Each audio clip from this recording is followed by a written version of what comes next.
ఏంటక్క ఈ మధ్యన వీడియోస్ పెట్టట్లేదు చాలా బిజీ అయిపోయామంటే నిజంగానే బిజీ అయిపోయాననమాట. ఈ బిజీనెస్‌కి కూడా ఒక కారణం అయితే ఉంది. ఫస్ట్ అయితే ఏం ప్రిపేర్ చేస్తున్నాం చూడండి. Egg noodles and chicken rice. So ఈ రోజైతే మా హస్బెండ్ అయితే వస్తున్నారనమాట. ఫైనల్లీ ఆర్ఆర్ కంప్లీట్ చేసుకొని పోస్ట్ ఔట్ అవుతుంది. అండ్ నెక్స్ట్ ప్లేస్ ఎక్కడికో తెలీదు. సో ప్రెజెంట్ అయితే లీవ్ మీద వచ్చారు. అండ్ నేను చాలా బిల్డప్ ఇచ్చేసాననమాట. "నువ్వు కాశ్మీర్ నుంచి బ్యాగులు మోసుకొచ్చేసావు. నేను ఈ మాత్రం దింపలేనా" అని. నిజం చెప్పాలంటే నిజంగా దింపలేకపోయాను. అంత బరువు ఉన్నాయి. ఒక్కొక్కటి ఒక 30 కేజీస్ దాకా ఉంటదేమో.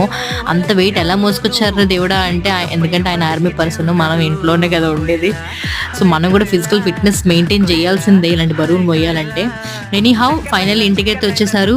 సో నేను చాలా అంటే చాలా డేంజరస్ ప్లేస్ నుంచి వచ్చారు కాబట్టి ఐయామ్ సో హ్యాపీ అనమాట. సో రెస్ట్ ఆఫ్ లైఫ్ ఎలా ఉంటదో చూడాలి.